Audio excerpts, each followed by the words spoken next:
Urukundo ni nk'intambara itangura vyoroshe ariko yamara gutangura kuyihagarika bikanka. Urukundo ruza nk'ibisazi bigukura hasi bikagutereka ahantu hejuru ku giti, ubwenge bukakubwira ngo nusimbuka urapfa, ariko umutima ukakubwira ngo simbuka ntacoba ni hafi, ariko wamara gusimbuka ukavunika umutima n'amaguru. Urukundo ni nk'inyoni ufashe mu kiganza ibirekuye kongera kuyifata biragorana. Urukundo ni nk'isima itaruma uyihagararamo ukayitindamwo, wamara gushaka kuyivamwo ntibikunde canke ntibikorohere. Urukundo ni nk'imbeho ushobora kuyumva ariko kuyifata bikakunanira. Urukundo ni amayobera, umuntu avuze ku rukundo bwokwira bugaca. Urukundo ni nk'inkota ifise ubugi hose. Urukundo ruza mu masura abiri, inyuma y'umunezero n'ivyishimo hari intimba, hari agahinda kadafise igipimo, gafise ubushobozi bwo kumenagura canke gushwanyaguza umutima wawe mu duce turenga miliyoni mu misegonda 30 gusa. Iyo umuntu ukunda we atagukunda, utitonze neza usanga wahindutse imbata yiwe. Wewe ugwana no kwiruka gufata umutima wiwe, ariko ugasanga umutima wiwe uri kure cane ntushobora kuwushikira. Ugasanga buri munsi uruhisha umutima ukaruhisha amaguru ushaka kumwemeza, ariko ntihagire ico bitanga. Ariko ukazosanga inyuma ya vyose bikuzaniye agahinda n'umubabaro udashobora kwikuramwo mu buzima bwawe, ku buryo isura y'uwo muntu izokwama mu bitekerezo vyawe canke mu vyiyumviro vyawe uvuga ngo kubera iki nahuriye n'uriya muntu. Ushobora kuba ukunda umuntu ariko we ntagukunde, rimwe na rimwe akagaragaza ibi bimenyetso, ariko ugasanga wowe wica amatwi ukica amaso ukabona yuko uwo muntu agukunda. So uyu munsi rero ngiye kukubwira bimwe mu bintu bitanu bishobora gutuma uwo muntu atagukunda, aguca amazi abona yuko atacumaze imbere y'amaso yiwe, bizotuma nawe mu minsi iza canke mu minsi iri imbere agukumbura agatangura kukwiruka inyuma, kumubahora umwiruka inyuma. Uyu munsi rero ngiye kuguha zimwe mu nama zitanu zishobora kugufasha kuba mw'ibi bihe, kuko ndazi yuko abenshi tuba muri ibi bihe ugasanga twarakunze umuntu ariko ntadukunda, mugabo akaduha akanya gato ko kuvugana nawe, mu nyuma ugasanga nitwe twahindutse imbata yiwe. Nimba yarashoboye kuguha akanya gatoya gusa, reka ndagusabe uze ukora ibi bintu, nawe uzobona impinduka, bizogira ico bigufasha mu buzima bwawe. Itegeko rero rya mbere canke ikintu ca mbere, reka gutanga ibirenze ivyo ugomba gutanga mu rukundo. Wakoze ibirenze, wamwirutse inyuma, wamwandikiye buri munsi, wamurondeye buri munsi, umuha umwanya wawe wose wari ufise kugira ngo urabe yuko yoba iruhande rwawe, ariko uko wagerageza kumwegera nawe niko yakuja kure. Ariko ugasanga rimwe na rimwe akoresha akanya gatoya kugira ngo akwereke yuko muri kumwe, mugabo ukabona neza yuko uyu muntu atagukunda. Kamwandikira ukamuvugisha bibaza ngo bizohinduka, ariko ukabona yuko uwo muntu atariko araza kuba iruhande yawe. Buriya nta kazi nabonye karuhisha canke kagoye ko gukunda umuntu adashaka kumukunda. Umwandikira ugasanga arakwishura yishakiye canke rimwe na rimwe ntakwishura, ariko ugasanga ntashaka kugutakaza kandi ntashaka kugukunda. Bene aba bantu turabamwe canke turahura nabo mu buzima, ugasanga baraturushije igihe kirekire badashaka kudutakaza kandi badashaka no kudukunda. Rero nimba nawe ukundana n'uwo muntu, gerageza ubalansinge, ufate umwanya uvuga uti uyu muntu nimba ambwira yuko ankunda canke nimba ndamukunda, ndamutelefone arantelefona, basi iyo nikawushije nk'amasaha 3 canke 4 arashobora kwiyumvira ngo nyandikire. Erega ari umuntu usanga akubwira ko agukunda, wewe ukamwandikira iminsi yose, wanayugeza rimwe umunsi umwe ukabona aragutelefone, telefone isonye kabiri gusa aciye akupa kugira ngo ikosa ntirimugarukeho gusa, kugira ngo aze kwereka yuko yakurondeye.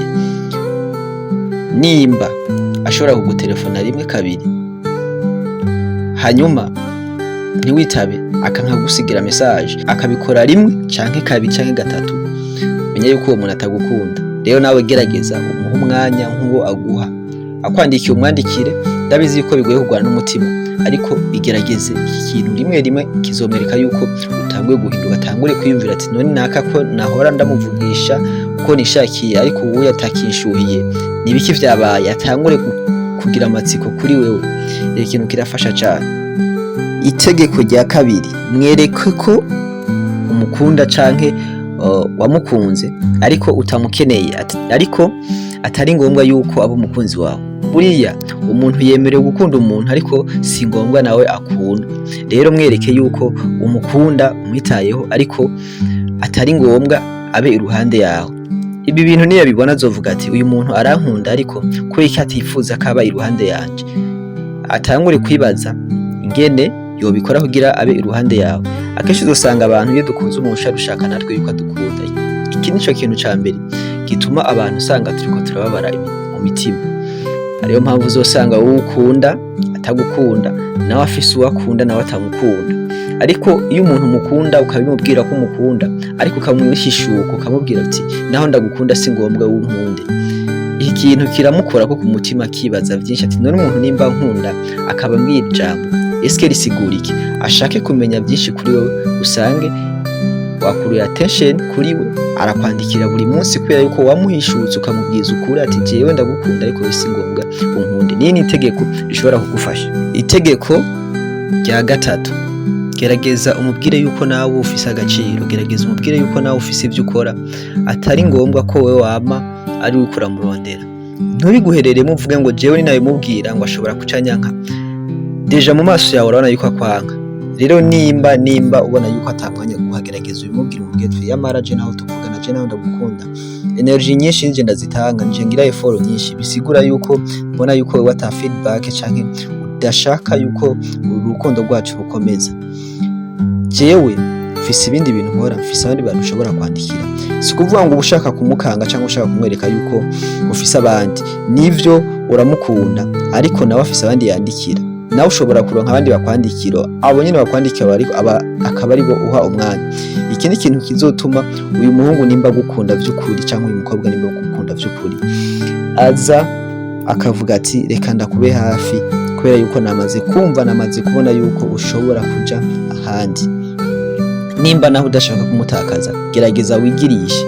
Rimwe na rimwe no kwigirisha mu buzima bibaho. Mubwira uti jewe ibi bintu ntabwo kubirambirwa, umere nk'uwishavuza basi bukebuke, mugabo ku mutima uzi yuko atari ngombwa yuko bikora, ariko mu maso ukabimubwira ukabimuhishuka. Ibi navyo biratuma umuhungu yibaza byinshi. Nimba ari umuntu wawe arashobora kugaruka avuga ati kera nafise umuntu anyandikira, kera nafise umuntu anyitaho, none ntakinyandikira, ndabigenze gute? Agasubira kwandika avuga ati ndakumbuye za message zawe cyangwa ndakumbuye bya bihe twagirana, akabikumbura pana bivuye kuri we apana kuri wewe.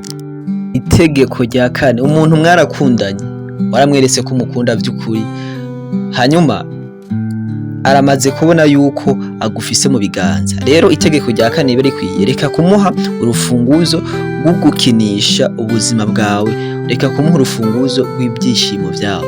Kwa kundi usanga umuntu mukundana wahereye mu gitondo umwandikira waraye gute, nta message ntiyayishuye, saa sita ntiyishuye, wamutelefone ntiyitavye, hanyuma hagera mu ijoro nka 23h canke saa 5 y'ijoro agiye kuryama akaca kwandikira hello sheri umeze neza, uyu munsi nagize umunsi muremure ariko ndagukunda urare neza. Ukaca wumva neza yuko iyi message yotuma urara mu bicu, yanyandikiye ererere, ugasanga wewe wibagiye ibintu vyose uko wiriwe umurondera umubura, ariko kubera message imwe gusa itumye urasara. Aha ayenda kubwiza ukuri, inyuma y'igihe kirekire uzokwisanga uri muri depression n'agahinda. Umuntu ninakwereka ibi bintu uzomenye yuko ariko aragukinisha. Rero reka gufata urufunguzo rw'ubuzima bwawe bw'ivyishimo kurushira amaboko y'undi muntu. Wumve yuko message yiwe ariyo yonyene ishobora gutuma wishima, ishobora gutuma urara unezerewe. Ibi bintu ndabizi yuko bigoye, ibintu twese mu mitima yacu biragoye kwiyumvisha, ariko gerageza kugwana n'umutima, kubera yuko ivyo umubiri wipfuza byose suko abari byiza kuri twebwe, harimo niyo yabishaka kuwusambura. Rero iki kintu naco ugerageze kugikatira. Umuntu nimba atakwandikira nawe umwihoze, umwereke yuko ushobora kubaho utamufise. Itegeko rya gatanu izotuma uwo muntu akwiyumvira ko canke nimusubira guhura kwiruka inyuma, mwereke yuko presence yawe canke presence yo mu buzima bwawe atacivuze, atashobora gutwaye. Maybe naho wumva mu mutima wawe uriko uracumitwa ibintu umenga hari amahwa, uriko uragwana n'umutima, ariko mwereke ku maso yuko ataco vyakubwiye gutandukana nawe, ataco bikubwiye kubura message yiwe, ataco bikubwiye kuba atakuvugisha uko bikwiriye. Umwereke neza yuko ushobora kubaho utamufise, kandi ivyo byose birakunda. Ushobora kuba warakunze umuntu ukabona neza yuko ubuzima budakunda adahari, ariko gerageza kurwana n'ivyo bintu, kubera yuko uyo muntu mushobora kuba mwahuye mukuze, kandi inyuma yaho mutarahura wari ubayeho kandi ubuzima bwari buhari. Bisigura yuko n'igihe muzoba mutakiri kumwe, ubuzima bushobora gukomeza, kubera yuko nta gihoraho. Kandi ico womenya coco igihe tugezemwo nico kwinginga Imana, sico kwinginga abantu, kubera yuko iyo winginze umuntu cane ukamwihatirako ko bukeye uko bwije, bisigara biboneka yuko wewe atagaciro ufise, ataco umaze. Kandi ikintu buri munsi iyo umuntu akironkera ubuntu asigara abona yuko ariko bimeze, ariko uteye, ariko uremwe, ukamenga nta kindi kintu ufise gukora atari kumwiruka inyuma. Rero nimba nawe iyi message yari yawe canke ikiganiro ari cawe, gerageza ukora ibi bintu. Ndabizi ko bigoye kurwana n'umutima, ariko rimwe na rimwe hari igihe duhitamwo kugira intambara zacu mu mutima, hakugira intambara n'abantu, kugira ngo dushobore kubaho twishimye inyuma y'ibihe. Kuko ni ugira intambara n'abantu uzokwama muri mu mahane misi yose, ariko nugira intambara zawe n'umutima, umutima uzowutsinda kandi ubuzima buzokomeza. Jewe wumva ni Lloyd Jeff kuri Jeff Gym, bandanye mukora subscribe. Murakoze.